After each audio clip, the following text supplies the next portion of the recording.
I am Alistair Saxon, and these are the Tales from the Shadows Archive. First-hand reports of strange events and encounters with creatures as told by the people who experience them. The air was thick with fog as I stepped out of my apartment for a late-night stroll.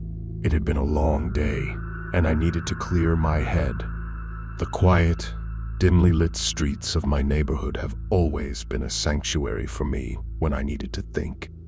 As I meandered deeper into the fog, the distant hums of the city slowly dissipated, replaced by a blanket of comforting silence. The only sound accompanying me was the gentle patter of my footsteps against the pavement. The air felt heavy with moisture, caressing my skin with each step I took.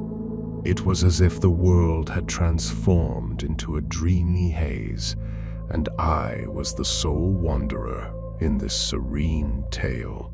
Each breath I took felt like a warm embrace from the fog, as if it was welcoming me into its soft, gentle folds. The buildings on either side of the street stood tall and silent, their windows dark and tranquil. There was a sense of quietude, as if life had momentarily paused, leaving me alone to reflect and find solace in the emptiness.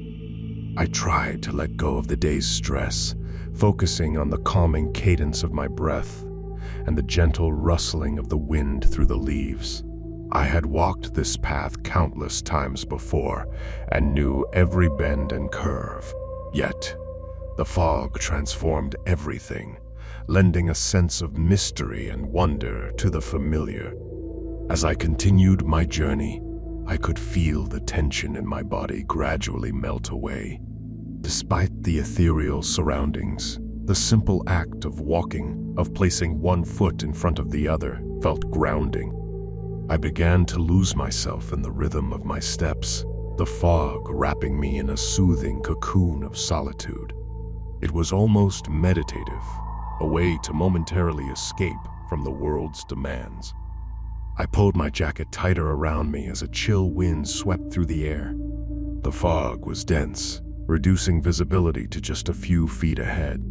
The streetlights cast an eerie orange glow that only added to the sense of isolation. It was as if the world had vanished, and all that remained was this narrow strip of road stretching out into the void. As I walked further down the street, I noticed a figure standing under a streetlight about 100 feet away from me. It was difficult to make out any details, but it appeared to be a man, just standing there, staring in my direction. A shiver ran down my spine, but I brushed it off as nerves and continued walking. The fog swirled around the figure, making it almost ethereal, a shadowy specter bathed in the orange glow of the streetlight. Its features were indistinct, blurred by the mist, but there was an intensity to its gaze that was unsettling. It was as if it was peering into the depths of my soul, searching for something hidden deep within. As I neared the figure, the mirroring of my actions by it became undeniably evident. A step to the left was mirrored with a step to the left. A step to the right was matched identically. Suddenly frozen in place, a surge of fear knotted my stomach. Mirroring my halt, the figure also ceased all movement, its gaze unwavering. Curiosity getting the better of me, I decided to experiment. Retreating a step backward, the figure advanced a step forward. A wave of panic coursed through me.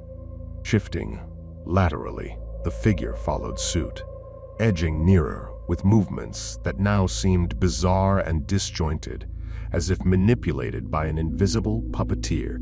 As I retreated, my heart drumming a frantic beat, I couldn't bring myself to look away from the figure.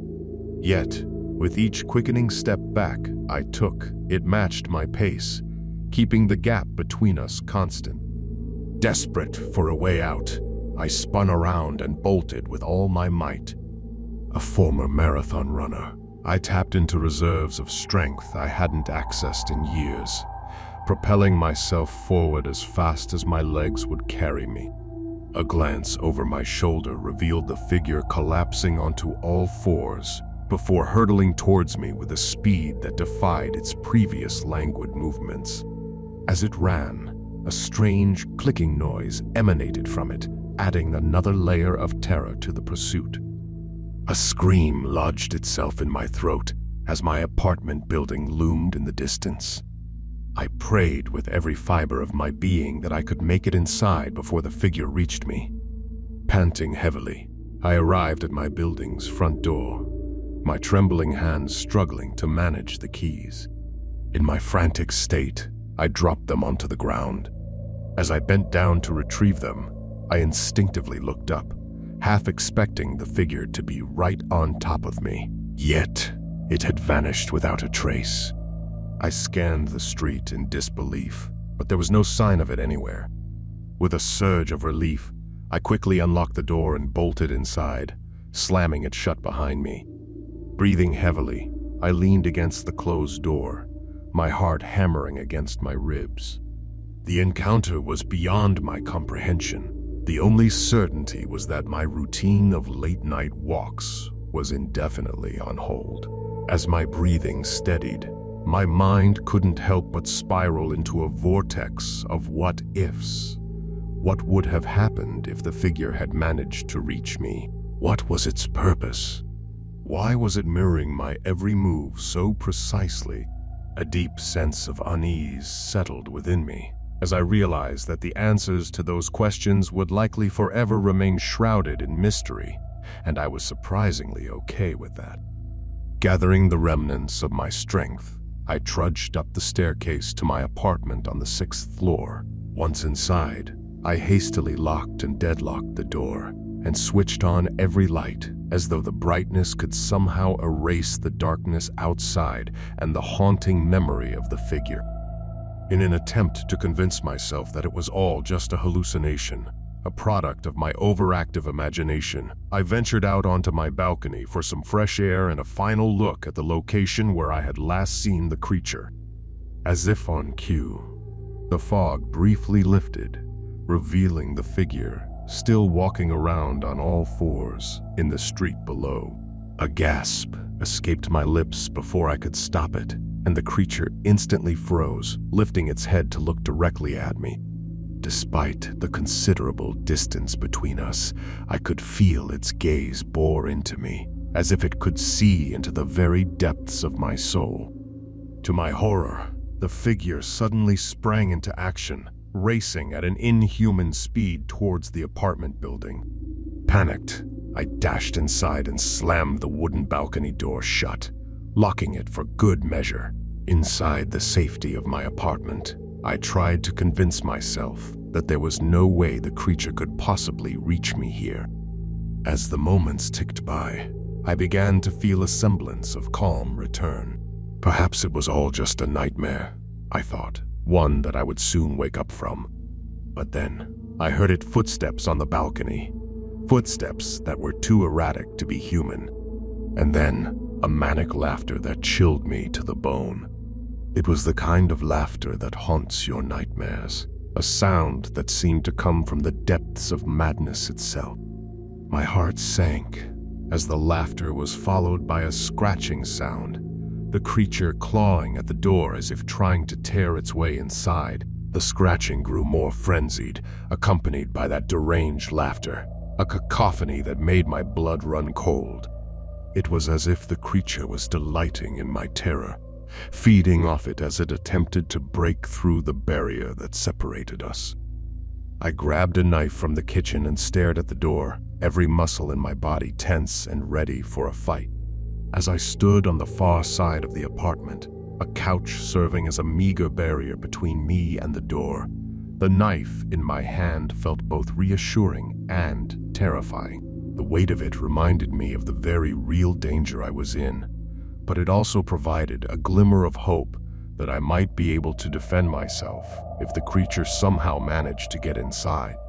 My adrenaline was surging, keeping me on high alert, while my terror fended off the exhaustion that was threatening to overwhelm me. I considered leaving the apartment, but quickly dismissed the idea. What if the creature followed me and hurt someone else? I couldn't bear that responsibility.